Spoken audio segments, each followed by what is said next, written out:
Have you ever had one of those moments, where you were just absolutely convinced you knew who was calling before you picked up the phone? Oh, all the time. Or that sudden feeling in your gut about a loved one who's miles away. Exactly, that profound certainty that something is wrong, and then later you find out your intuition was, well, spot on.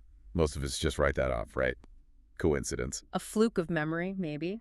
But what if it isn't? What if those feelings, that immediate connection, are pointing to something deeper? A more interconnected reality. Right. And that's exactly what we're getting into in this deep dive. Right. Our sources are pointing us toward the scientific investigation of what are called extrasensory experiences, or psi. We use that term psi pretty neutrally. It's not a spooky term. Not at all. It was coined way back in 1942 by Robert Thulis. It's just a bucket term for things like telepathy, clairvoyance, and even mind-matter interactions, or psychokinesis. And our mission here is really important. We are not treating psi as, some kind of rare magical gift. Right. The core idea we're exploring is whether these things are an unavoidable consequence of living in an interconnected, entangled physical reality. It's less magic, more physics. And that framing, as radical as it sounds, is actually rooted in how we already understand reality at its most fundamental level. I mean, you have to remember, the physicists who first discovered quantum reality used words like shocking, bizarre, and spooky. So the break from the old, predictable clockwork universe, that already happened. It already happened. The moment we accepted quantum mechanics, we stepped into a much weirder world. Okay, so let's unpack that quantum framework a bit, because entanglement is the key. And when most people hear that word, they think of tiny particles. Subatomic stuff, yeah. But the sources suggest that scientists are now finding ways that this microscopic entanglement can scale up. It's not just for the tiny world anymore. Exactly. The old skepticism was that entanglement was super fragile, that any heat or noise would just make it vanish. But that's changing fast. We're now seeing entangled connections that persist over many, many miles. So that boundary between the quantum weirdness and our everyday reality is, what, fuzzier than we thought? Much fuzzier. And if entanglement can scale up, it raises some profound questions about consciousness. Some scientists are now seriously proposing that awareness itself might be related to these huge networks of entangled particles in the brain. Or even bigger. Or even bigger. That the entire universe is one single self-entangled object. Which brings us to that poetic idea, thou canst not stir a flower without troubling of a star. It's not just a nice line, it's a description of reality. It could be. And if you look at the rest of science, you see that the whole community is already unsettled. They're grappling with all these anomalies that just don't fit the old models. Tell us about those, because that really sets the stage. It shows the foundation is already sort of cracking. Well, let's start with cosmology. Scientists were just stunned to realize that 96% of the universe is made of dark energy and matter. 96%. So we basically missed almost the entire picture. We missed the whole iceberg. And in molecular biology, they used to talk about junk DNA. Right, the filler material they thought didn't do anything. Well, it turns out that junk shows strong commonalities that have been conserved for hundreds of millions of years, which means it has to be important. We just didn't know why. And then you get into the really mind-bending stuff. Oh, yeah. The mathematical surprise that the whole universe might be a type of hologram. The math works way better than it should, and as one physicist put it, we have no idea why. So with all that uncertainty, dark matter, holograms, misunderstood DNA, it starts to seem a little less strange to suggest the human mind can access information in weird ways. It makes the investigation of psi much more plausible. And the story of how psi actually created some of our modern scientific tools is... It's just shocking. Let's talk about Hansberger. Okay, so this is the origin story of the EEG, the electroencephalogram. It's the foundational tool of neuroscience, measures brainwaves. Everyone knows what an EEG is? Right. Well, its inventor, Hans Berger, was a young German psychiatrist in the military. He had this near-fatal accident. His horse threw him right into the path of an oncoming cannon. A truly terrifying moment. And at that exact instant, miles and miles away, his sister was just overwhelmed with this horrible, visceral certainty that he was in mortal danger. Wow. He was fine. But that night, a telegram arrives. It's his father, confirming his sister's intense distress at that exact time. And that event completely changed Berger's life. He became obsessed with measuring what he called psychic energy. And that's what led him to invent the EEG. That's what led him to invent the EEG. The basis of modern neuroscience was created by a man trying to prove telepathy was real. You definitely don't read that in the intro neuro textbook. You do not. And it's not the only example. The randomized controlled trial. The gold standard for drug testing, clinical research, everything. That design was first developed by a statistician named Ronald Fisher for one reason: to rigorously investigate psychic phenomena. Wait, are you serious?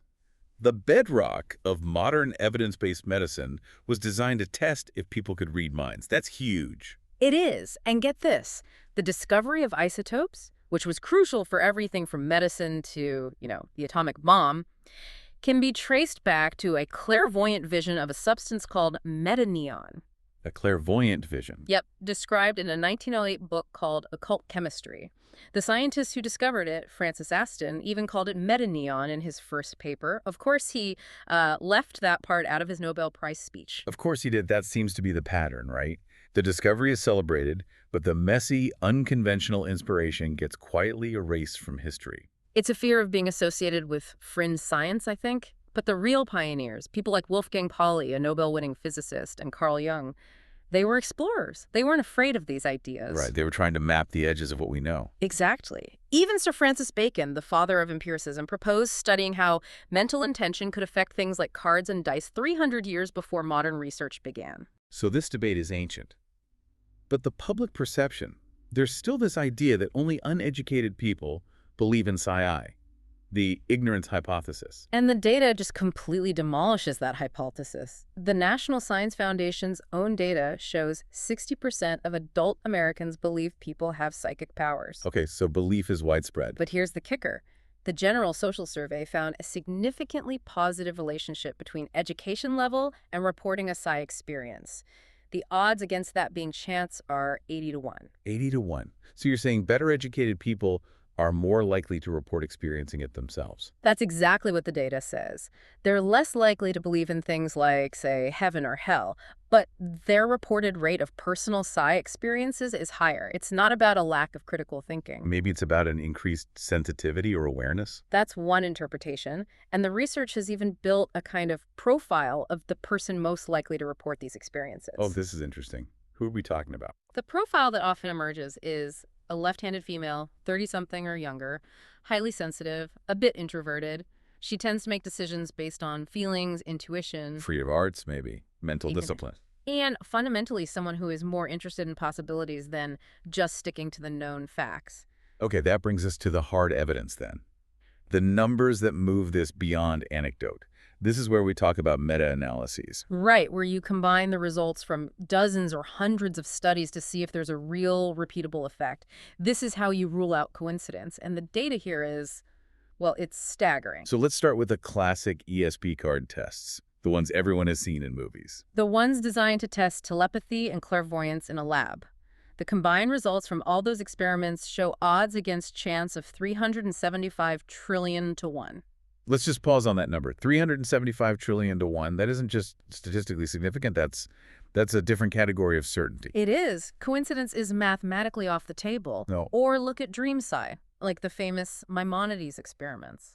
Where they tried to send images to someone who was dreaming. A review of 47 of those studies showed a hit rate of about 59%, where 50% is chance. It's a small effect size, but it's incredibly consistent. The odds against chance are 22 billion to 1. But what about the classic skeptical argument, the file drawer problem, the idea that only the successful studies get published? That is a critical question, and yes, meta-analyses account for that. They calculate something called a fail-safe N.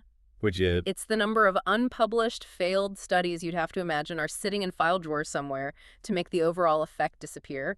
For the ESP tests, that number is in the tens of thousands. It's just not plausible. Got it.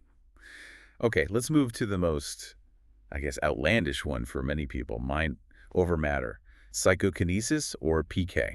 The numbers here are even bigger. A huge meta-analysis of 148 dice-tossing experiments trying to mentally influence the outcome. Right. It yielded odds against chance of 2.6 times 10 to the power of 76. That's a 2.6 with 76 zeros after it. That's a number that doesn't even have a name. It's an astronomical figure. To put it in perspective, there are only about 10 to the 80 atoms in the entire known universe. So, yes, the effect is real. But the truly fascinating part of that analysis wasn't just the number, it was how the effect worked. Yes, this is crucial. They found the PK effect actually gets stronger when more dice are tossed at once. If it were a simple physical force, like a tiny mental push, it should get weaker with more objects. But the opposite happens. The opposite happens, which suggests the influence isn't a simple force, but something that affects the probability of an outcome. We might be influencing the quantum wave function of the whole system. Which completely reframes how we think about intention. Okay, shifting gears again to something that really messes with our sense of time. Precognition. And specifically, unconscious precognition, a phenomenon called presentiment. Presentiment, what is that? It's where your body's autonomic nervous system, your heart rate, your skin reacts to an emotional event before it actually happens. Your body knows what's coming before you do. Essentially, yes. In the studies, they'll show people a random series of pictures. Some are calm, some are really emotional, like a car crash. And they found that people's heart rate would significantly slow down seconds before an emotional picture appeared. Their body was bracing itself. It was preparing for the emotional hit. The odds against that being chance are 1,000 to 1, and it just completely challenges our idea of linear cause and effect. And this weird unconscious awareness really showed up around 9/11, didn't it? In a way that suggests a kind of mass repression. It did. Researchers were tracking these online precognition tests in the days leading up to September 11th. The expectation was if people were having premonitions, the score should have gone up. But they didn't. They did the opposite. The scores plummeted on 9/11, hitting the lowest point in 3 years. The odds of that happening by chance were 3,300 to 1. So why would the scores drop? That's the paradox. The theory is it was a mass unconscious avoidance. People were instinctively shying away from the correct target to avoid the awareness of the impending horror. The combined odds from 2 independent tests doing this reached 1.8 million to 1. A global subconscious flinch. A global flinch. And that brings us to the grand scale. Collective Psi and the Global Consciousness Project. This is the project that uses random number generators, RNGs, all over the world. Right.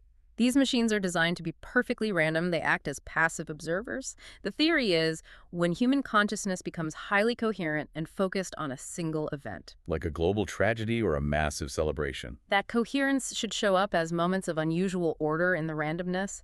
The RNGs should stop being random. And do they? They do.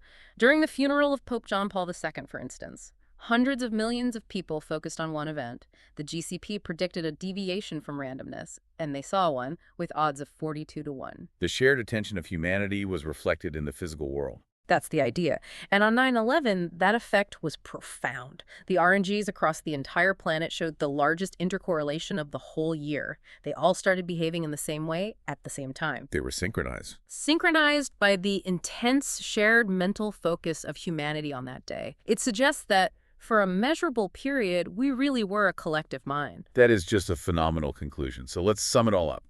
When you put all this data together from all the different types of psi research, what's the bottom line? The bottom line is a meta-analysis. It reviewed over 1,000 studies, 1,019 to be exact, and the total odds against chance for the existence of these phenomena are 1.3 times 10 to the power of 104. That's a 1 with 104 zeros after it. At that point, the word coincidence just has no meaning. It's mathematically eliminated. The phenomena are real. The big question is what they mean.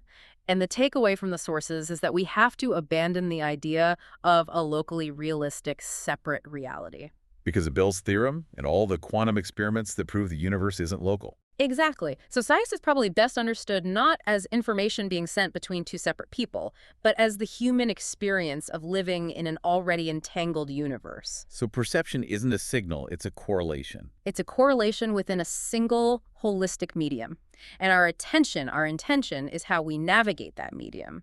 If this is true, then separation is the real illusion. We are always connected. Which leaves us with a final, really provocative thought for you to take away. Research into creativity suggests our brains have a powerful filtering mechanism. It's called latent inhibition. Latent inhibition is what allows you to function. It filters out all the irrelevant stimuli, the hum of the lights, the feeling of your chair so you can focus.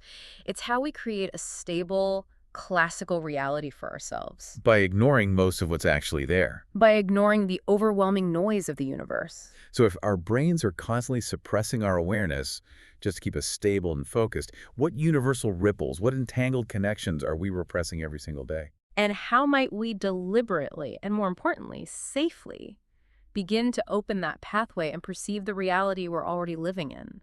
Perhaps the true frontier isn't just discovering this stuff, but learning how to navigate what it means. As the saying goes, as the bonfires of knowledge grow brighter, the more the darkness is revealed to our startled eyes.